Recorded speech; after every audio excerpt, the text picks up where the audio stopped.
Jessie here. Today we're going to explore a hatha yoga practice that is mostly seated.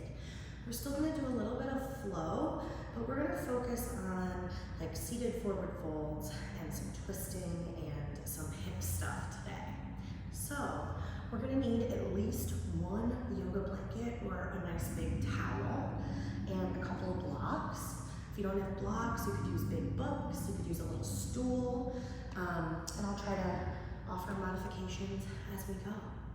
So we're going to get started in what is called Siddhasana, which is a version of Sukhasana. So Sukhasana is easy pose, it's just sitting with your legs crossed.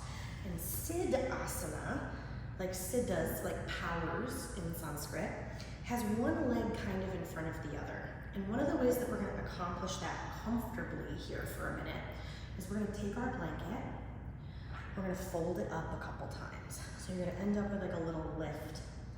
The lift is going to go under your butt. So you're going to scoot and walk your butt up onto the lift. You might even be able to see how now my legs kind of come down lower than my hips a little bit more. If that is not enough height, grab a pillow, grab a bolster, grab a block, and slide it under your butt. Once you're sitting as comfortably as you can with one leg in front of the other, let your hands rest on your legs or in your lap. If it feels safe and comfortable, close your eyes or lower your gaze. And just take a moment to pause here in what one of my teachers calls the airlock between two experiences. Just a moment to pause between whatever has already happened in your day and whatever is coming next.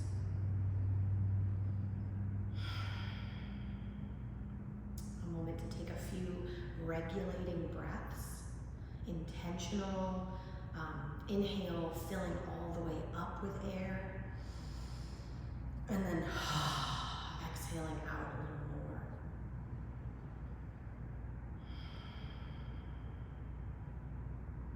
Take a moment here with your hands where they are, or if you want to bring one hand to your chest and one hand to your belly.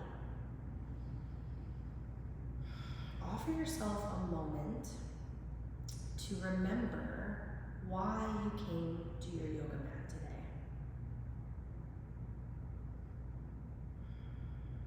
We practice yoga asana to help us remember our true nature as divine beings.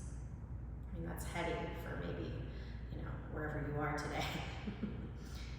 But that is why, according to the tradition that I'm part of, like a Nandul Shakta Tantra lineage, the point of us being alive is to experience being alive and to wake up to the innate knowledge that we are all made up of the same divine stuff.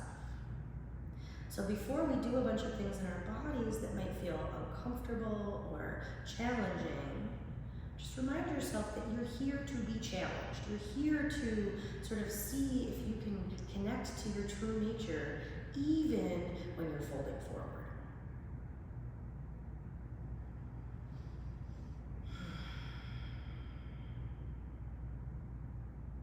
Lower your chin towards your chest, open your eyes. Release your hands if they were up, and switch the cross of your legs. So bring your right leg forward, your left leg back. So now we're in Siddhasana with the other leg kind of threaded in front. And again, if you need to, like on this side, I kind of feel like I need to fold my blanket up a little. Oh, not like that. It's trial and error. So give yourself permission to get comfortable again. And just sit. There's nothing to do. There's nowhere to go. And there's nothing that you could encounter within yourself that you could not meet wholeheartedly.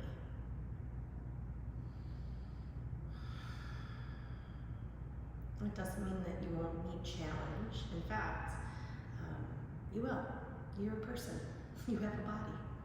That's just it.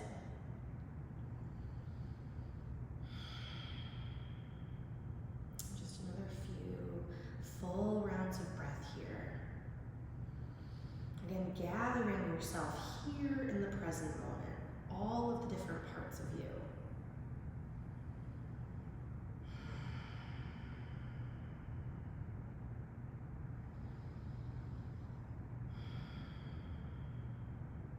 Go ahead, open your eyes if they were closed. Come on, out of Siddhasana. You can keep your prop under your butt if you want. We're gonna baby cradle our right leg. So your left leg can just go out in the room in front of you. You're gonna pick up your right knee. You're gonna either hold your right leg. You're gonna hold your knee with your right hand, your foot with your left hand, and move your leg around here. So it might feel interesting to bring your elbows around your foot and shin. It'll be a little more intense. You might roll back a little, it's okay. Just saying hello to our hips. It might be interesting to grab the pinky edge of your right foot with your right hand and kind of string the bow, bring your leg back, and then release. Bring your right foot to the floor inside your left leg for Janu Shirshasana. So left leg is in front of you, right knee is bent. If your leg is feeling uncomfortably off the floor, grab a block or a second blanket or towel to slide under your outer hip. We're bringing one arm to either side of our left leg. Take a deep breath in, and then a big exhale. Crawl forward over your left thigh. Try to get your spine long for as long as you can, and then fold down into it.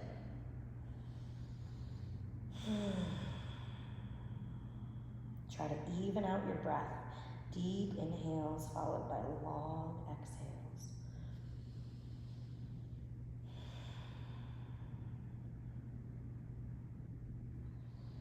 Start to walk yourself back up, and we'll switch sides. So straighten both legs out in front of you, just give them a little shaky, shaky, and then we'll do the left leg.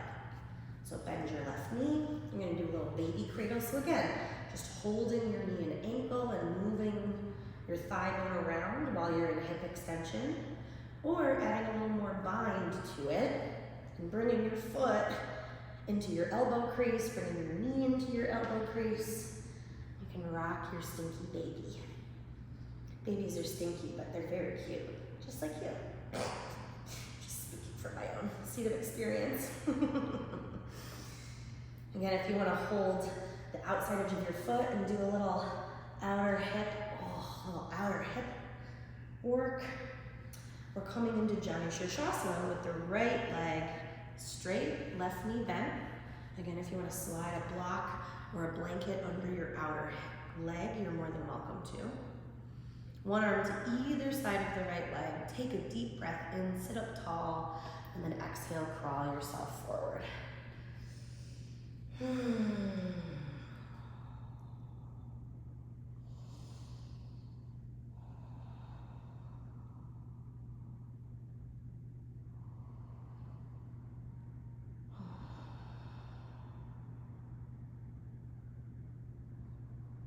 Walk yourself back up. Nice job. Extend both legs, shake them out a little bit. We're coming up into child's pose, balasana. So I'm gonna take my blocks and bring them up towards the front end of my mat. Usually I put them on either side of my mat, but actually I will do that. I just don't want my face to be blocked from the camera. Your blanket can come under your knees now or at any time during your practice. Sometimes I like to open my blanket up so that it's out of the way a little bit. From your hands and knees, bring your toes together, widen your knees apart, sit your hips back, crawl your arms forward, and breathe. Lower your forehead to the floor, or you could slide a block under your forehead.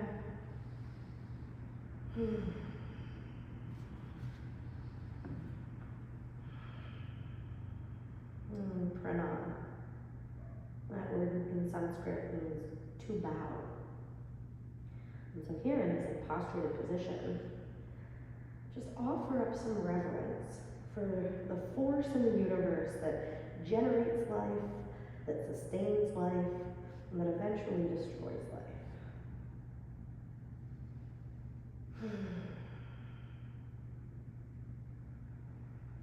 Come all the way up, back through your hands and knees. Bring your shoulders over your wrists. Scoot your knees back a few inches behind your hips. Tuck your toes under and lift your hips up in the air for Adho Mukha Svanasana, downward facing dog. When you get up into downward facing dog, we want to prioritize long, strong spine. So come high up on your toes, put a little bend in your knees, push down into your hands, straighten your arms. When you feel your spine get longer, stretch your hips up and your heels back. So the goal is not to get your feet on the floor flat. The goal is to get your spine long and your legs long. One more time, come up on your tiptoes, bend both knees, push down into your hands, reach your chest and shoulders back towards your upper thighs, and then lift your hips, reach your heels back. Shift forward to the top of the plank, take a deep breath in, and then exhale, knees up or down, bend your elbows, lower all the way to your belly. When you get onto the floor, flatten the tops of your feet, walk your ankles in a little closer together, roll your shoulders onto your back, lift your chest, baby cobra. So don't think about height, think about length of spine. Can you hug your elbows in? Can you reach the top of your head away from your tailbone? Take another deep breath, and then release. Tuck your toes, push all the way up and back, downward facing dog. Adho Mukha Svanasana.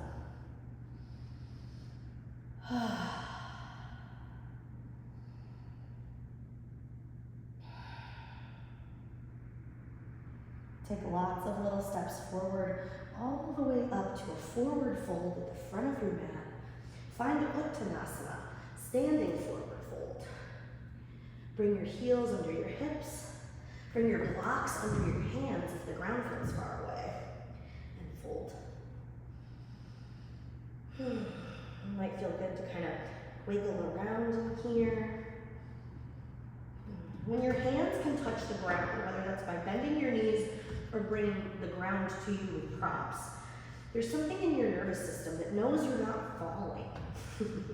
And so other muscles may relax more when they don't think that you're dive bombing off a cliff. Come up, halfway lift, inhale, extend your spine long, and then exhale, fold back down. One more time, just like that. Inhale, Ardha Uttanasana. Exhale, Uttanasana. Push into both feet.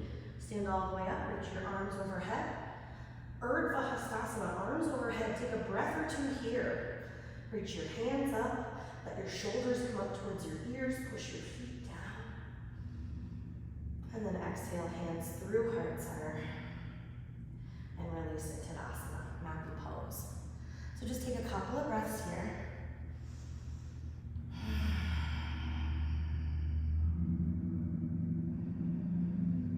Notice what has shifted. If the point of our practice is to recognize our true nature as interconnected with everything else, as innately divine, like what here is there to notice about that? Sometimes you're like, I don't feel that way. And that is valid. That is okay to notice. It's actually part of the remembering process. Because if we don't forget our true nature, how will we get the joy of remembering it again? That's it, friends. All right, we're gonna take just like one crescent lunge on each side. That's pretty much the most upright stuff we're doing in class today. So from the top of your mat, you're gonna stand on your right foot, bend your right knee, and step your left foot all the way back behind you. So you're gonna end up with your right knee over your ankle and your back heel over the ball of your back foot. Your hands can stay on your pelvis. They can come alongside your body or in front of your heart. You can always lift them up overhead. Take one more big, deep breath in, and then exhale, bend your back knee, lower your left knee to the floor. Lean your chest and shoulders back, Anjaneyasana. One more big, deep breath. Bring your hands down to the blocks. the floor feels far away, blocks are a good place to start. And then we're coming into pyramid pose, Parsvottanasana. So tuck your back toe, lift your back knee, straighten both legs. Your feet could stay this distance apart front to back, or you could step your back foot in a little. But either way, hug your inner thighs together, tack your outer hip crease back, and see if you can lengthen your side bodies here. Bend your elbows, fold a little deeper over your right thigh.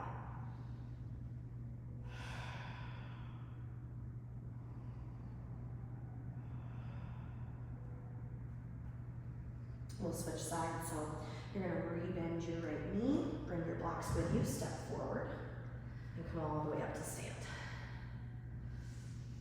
Okay, second side. Step your right foot all the way back. Whoa, watch out for your blankets. Coming into crescent lunge.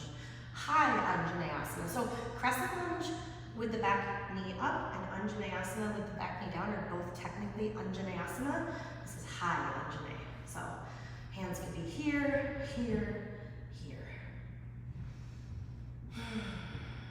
Open your chest and shoulders. Take one more big deep breath. And then lower your right knee to the floor.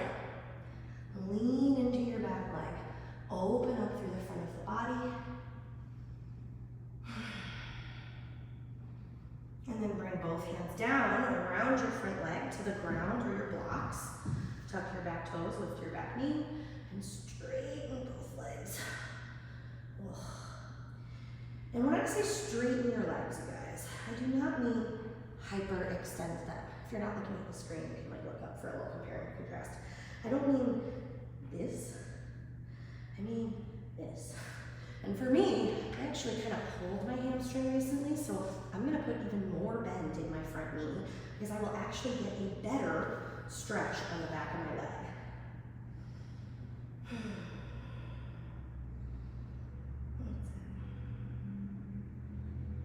Re-bend your front knee, bring your hands forward, step your back foot up, and fold. Push into both feet, stand up, lift up, reach up, Urdhva Hastasana, and then exhale your hands down alongside your body into Asana. Just take a breath or two here. Notice what's going on in your body. Good, bad, or indifferent, just notice.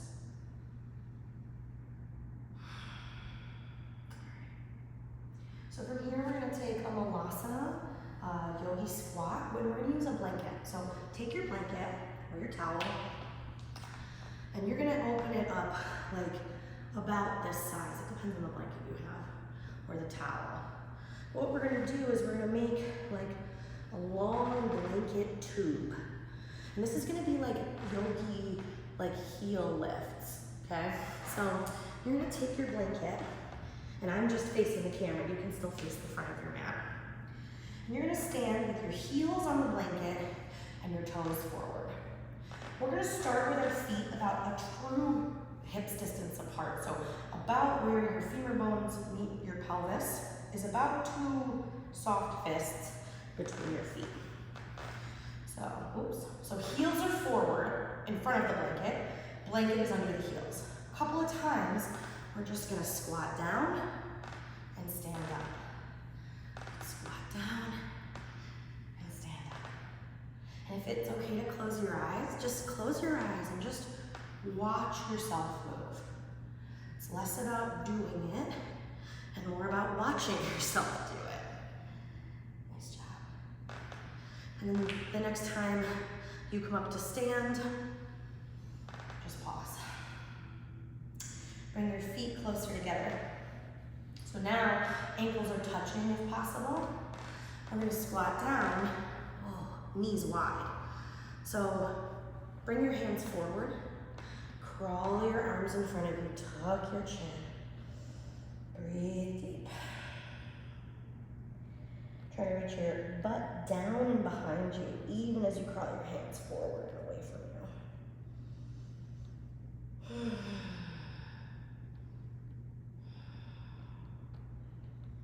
And then from here, we're gonna gonna sit on our butt, so if you have a way you prefer to sit down, go ahead.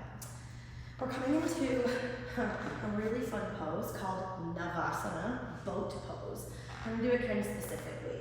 I used to be a person that like didn't dig boat pose for a lot of reasons that I think are totally valid. And then I kind of fell in love with it because I think it's a really helpful, I think it can be a really helpful way to get some core engagement and some like stabilizing in the body. So what we're gonna do is you're gonna bend your knees, you're gonna bring your feet out in front of you, and then you're gonna bring your fingertips behind you like you're like sunbathing. You're really cute, you're not a stinky baby at all. Me neither. Hug your shoulder blades together, lift your chest, draw your little belly in. So right here, feel your core engage and stabilize. Hug your inner thighs together, and then lift your right foot. Breathe. And then lower down. Try to keep the core engaged like this. Push down strong into your hands, and then lift your left leg.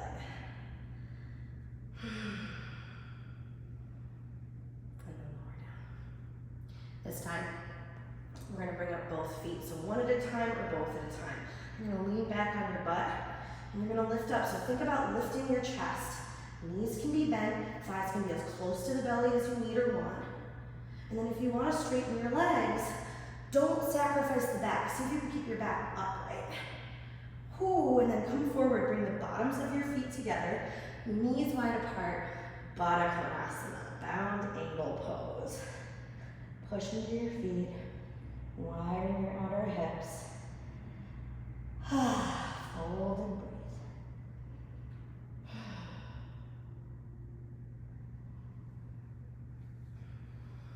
Come on back up. So now we're gonna come into what is called a 90-90 sit a lot in like fitness spaces. And we're gonna use the 90-90 sit as a prep for Ekapada Rajakapatasana 1, AKA pigeon pose. So what you're gonna do is you're gonna sit facing the front of you're gonna sit on your, let's see, you're gonna sit on your right outer hip. And you're gonna bend your right knee to about a 90-degree angle. You're gonna be on the inner part of your left leg. And you want both legs to be about 90-degree angles, that's the 90-90, two 90s, and your knees. And you also want, it's technically a 90-90-90, 90-90-90-90 sit, because you also want right angles in your ankle and shin here. So feet are flexed and active. One hand comes around either side of the right leg. So your right leg is kind of externally rotated like pigeon. We're just staying upright. Try to relax the back outer hip. Which I think is sometimes a limiting factor in pigeon that people don't expect. And so if you're struggling a little here, I am too. We'll just hang out for another breath or two. If it feels interesting to bring your hands up in front of your heart, it will get interesting when you do that. Go ahead and release that. We're gonna go the other way. So you can just roll over to the other side, or you can switch your legs if that's easier on your brain. And again, we're looking for left leg is an external rotation, so left knee is a little wider than your hip, in that 90-degree bend.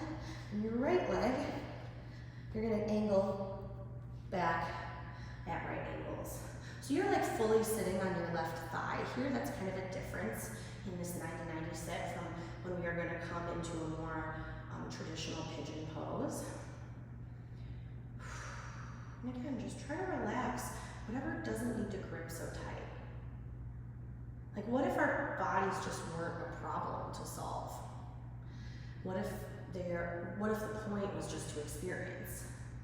What if the point is to remember ourselves? What if? For the last couple breaths, if you want to bring your hands up, help yourself.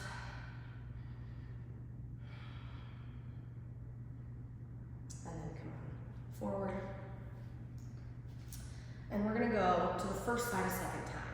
So this time, you might want to have a blanket nearby for under your outer hips. We're going to start the same way. So you're going to take your right leg, bend it like a 90-degree angle, and we're going to be less focused on the 90-degree part in this pigeon pose, but just to remember where we were. We're going to start like the 90-90 sit. So we're going to bring one hand to either side of the right leg, but now we're going to scoot the back knee back behind us. So this is where you can bring your right heel closer to your body. It does not have to stay at a right angle here. Your right knee is going to go wider than your outer hip. You can scoot your back knee back as far as you want it to go. Yep. And you're going to stay right here and breathe. We're going to do two versions of this. The first version is with your chest and shoulders upright.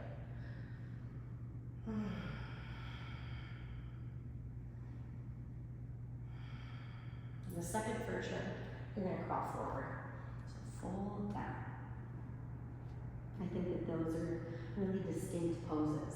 They stretch really different things. They bring a different, like rasa, like in Sanskrit, that word R-A-S-A, rasa means flavor of experience.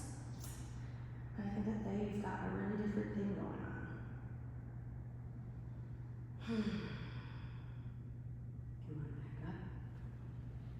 Sit onto your right thigh bone, so you can kind of swing your legs out, and then we'll go the other way. I didn't say what to do with that blanket if you wanted it.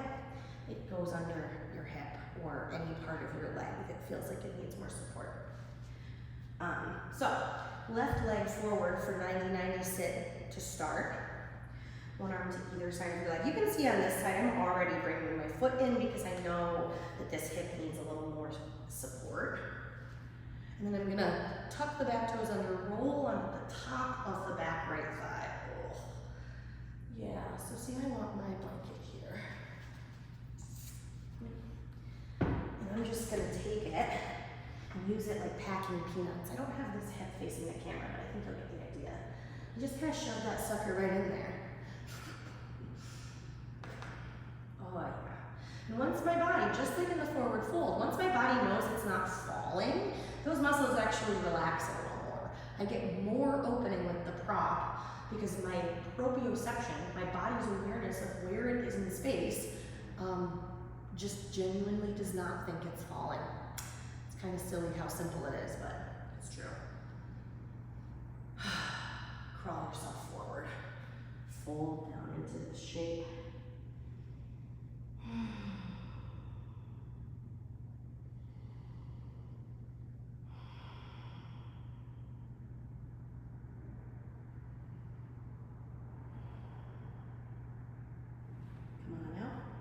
Walk yourself up. Sit on your left thigh, swing your legs around. Bring both feet forward towards the front of your mat. We're coming into Dandasana, so staff pose. And that is just sitting here like in an L shape. I want to show you something about your low back. So when you sit like this, if your back tucks under, specifically your tailbone and pelvis tuck under, you need a little more height under your pelvis to help you sit up neutrally. Because right now, this is like flexion of the low back, and we just want neutral extension. So take your blankie poo. And like we did in the beginning of class, you're just gonna take it and fold it up once or twice. You can always unfold it, you can always add more blanket. If you have a bolster, use that. And then I like to walk just the cheekies up because I'm really looking for the bottom of my pelvis, and you can probably see, on camera here how that helped support my low back. I'm able to sit up taller with less effort because I brought the ground to my anatomy. Like, you're not flat, you're a three-dimensional shape. So bring the ground to you. Dandasana. Lift your toes up towards the ceiling. Bring your hands, palms to the floor along your hips or fingertips or whatever you can touch down into. Imagine Tadasana, mountain pose, just standing at the front of the mat, only now you're sitting.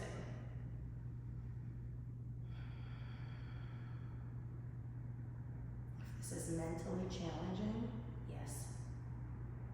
If this is physically challenging, yes. If this is spiritually challenging, yes. Take one more breath here. And then start to fold forward, Paschimottanasana, westward facing pose. I'm actually facing west in the room I'm in right now, and anatomically, towards your feet is west, and like the cardinal directions of the body in yoga. Just fun. Paschimotta, so westward facing. So, I'm not going very far today because of my little hamstring situation. So when I get stuck in my seated forward fold, I'm gonna lift my chest and shoulders kind of like Dandasana. Only now, if you imagine my back like the arm of a protractor, the angle has decreased. I'm gonna wiggle my chest and shoulders forward, and then I'm gonna fold. Oh, a little more. Take a couple more breaths. And then work yourself up. Cross your ankles and come forward to downward facing dog. You can move your blanket out of the way. Oh, and crawl back up into this shape. Just notice how it feels to be here now.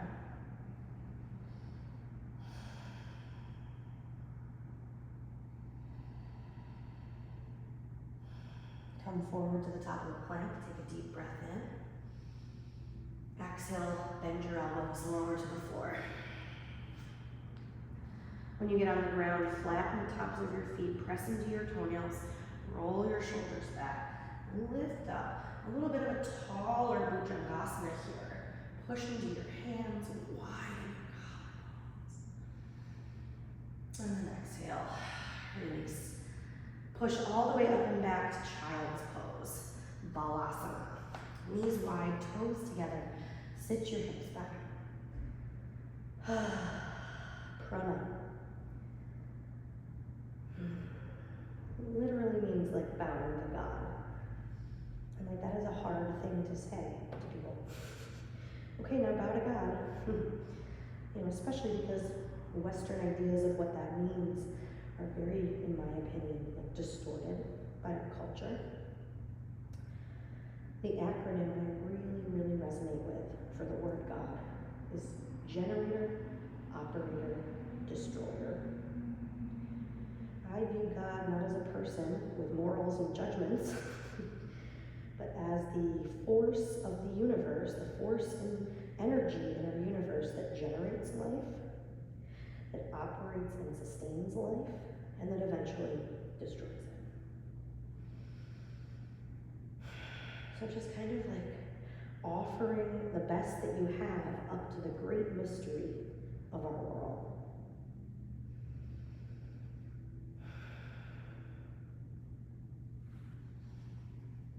Push all the way up to your hands and knees. All right. So we're going to come into some seated stuff here before we finish up. So you're going to take one of your blocks or a rolled up blanket. You can totally use that. And you're going to bring your block on the low or medium height between your heels. So you're going to sit on your shins. This is like a modified Virasana or Vajrasana, kind of technically. And we're going to then grab your blanket. You're going to roll your blanket up like maybe into a tight ball. You'll see why in a second here. We're coming into Tripadik Paschimottanasana, which I like to say doesn't have a cute English translation. So you're going to lean to the left. You're going to unfold your right leg and bring it forward. And you'll see that if I don't have a blanket under my knee, it'll hyperextend, and we don't want that.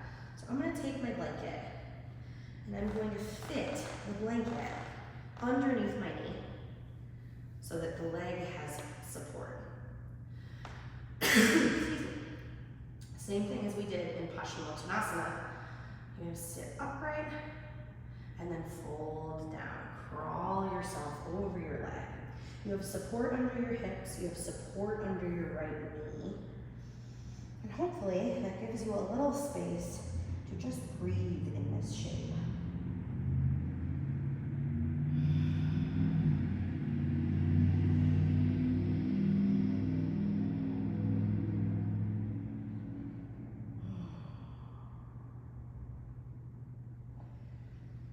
Walk yourself back up.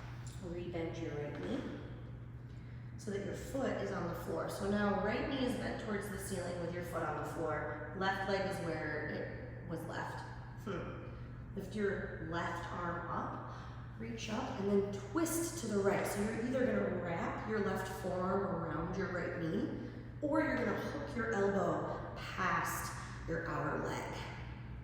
Either way, you're kind of balancing here. So find a place with your right hand, either if your arm is long enough to reach the floor, you can bring your hand to your hip, or you can walk your right arm around towards your left outer hip, around your low back. Wherever you are, sit up tall, breathe deep. Maybe look back over your back shoulder for a breath or two. And then exhale, unwind your chest and shoulders forward. Walk your right foot over to the right, and then crawl your arms inside your legs just for a breath or two.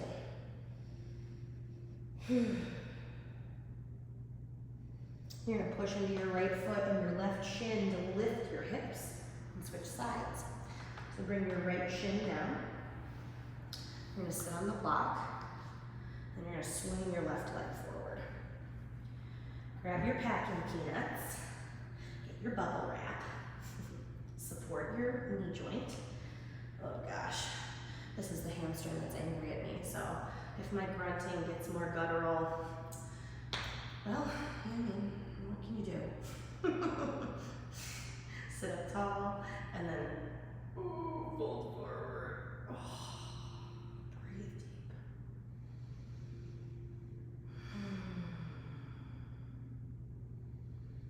Again, can you just be with your body, good, bad, or indifferent? Because that's kind of what it's going to be like forever, you guys. Your body's going to be like, oh yeah, I'm good. Oh yeah, I'm bad, or and that's full spectrum, right? Those things are not like endpoints. But that idea that we learn on the yoga mat to show up with ourselves, good, bad, and indifferent, can be incredibly useful in our spiritual process, in our regular life, out in the world. Being able to accept things as they are. Oh.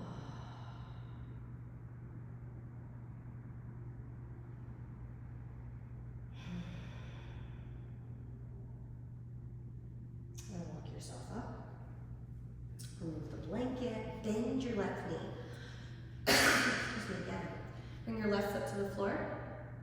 Lift your right arm, reach up and twist to your left. So either wrap your right forearm around your left knee or hook your elbow past your thigh.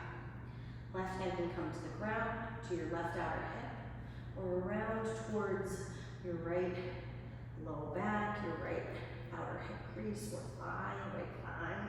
It's a place that long-armed people can go. Sit up tall, breathe deep.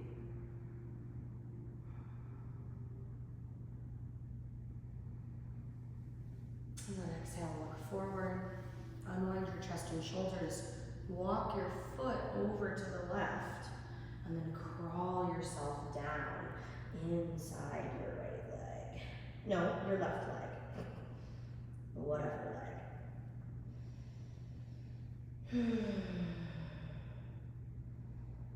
Take one or two more deep, full breaths. And then push into your left foot and your right knee. Up to your hands and knees. We're coming all the way down onto our backs.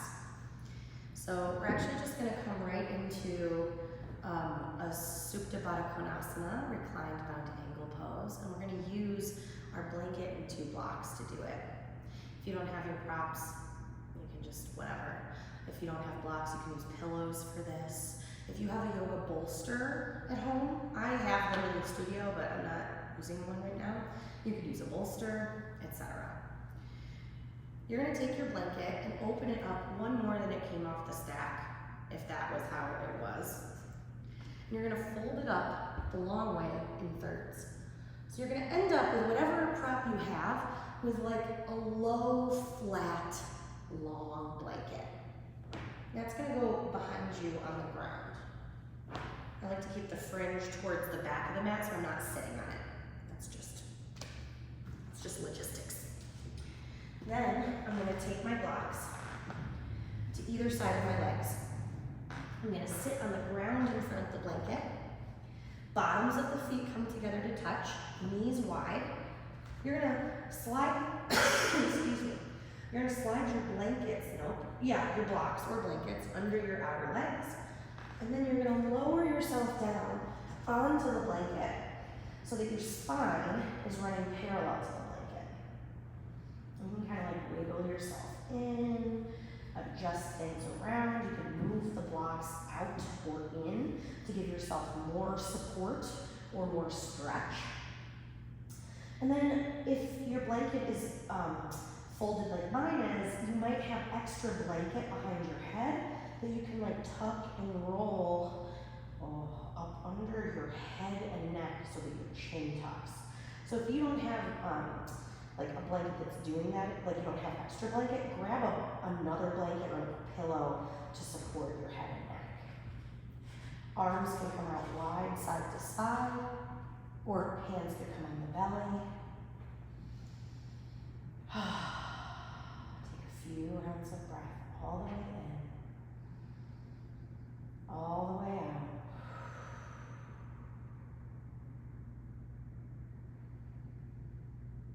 And just notice what you are able to connect to here.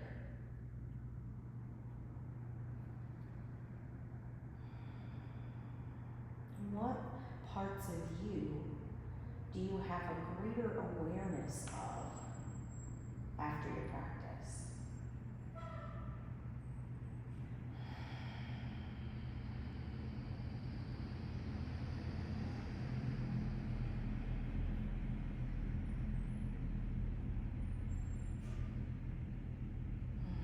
You can stay right here if this is comfortable. You can use your hands or just bring your knees together to touch with your feet on the floor. I like to walk my feet wide, side to side a little bit, let the knees lean on each other after that. You can kind of windshield wiper your legs side to side. And you could stay right here. You could straighten your legs on the floor. You could move the blanket out of the way or come up to seated. We're just going to take a minute or two for Shavasana. Excuse me again. Our final relaxation pose for class.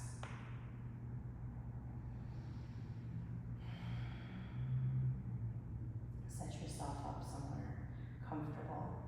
You could even like turn the video off. If you're like, I got time, I'm just going to rest. Otherwise, I will let us know when the time is up. Until then, just rest and breathe.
lose your breath. If you have nowhere to actually be right now, you don't have to move. But if you're ready, start to wiggle your fingers and toes. Roll out your wrists and ankles, take a stretch. And then roll over onto your right side for a couple breaths. Just curl up in a fetal position.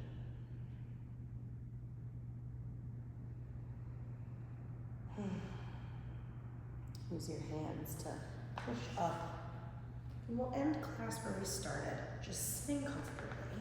Siddhasana if you're interested, if you liked that, or just Sukhasana with your ankles crossed.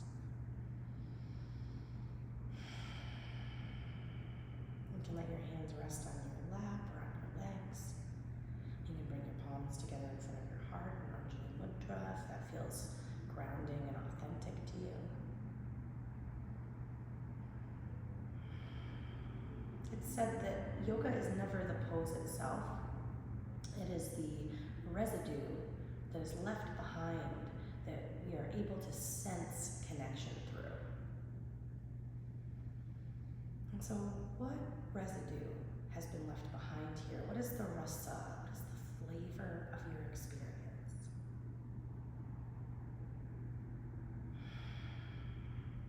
Take a moment here, bow your chin towards your chest, and a gesture of gratitude for showing up on the mat. And take a deep breath in and a big breath out. Thanks so much for practicing together, friends.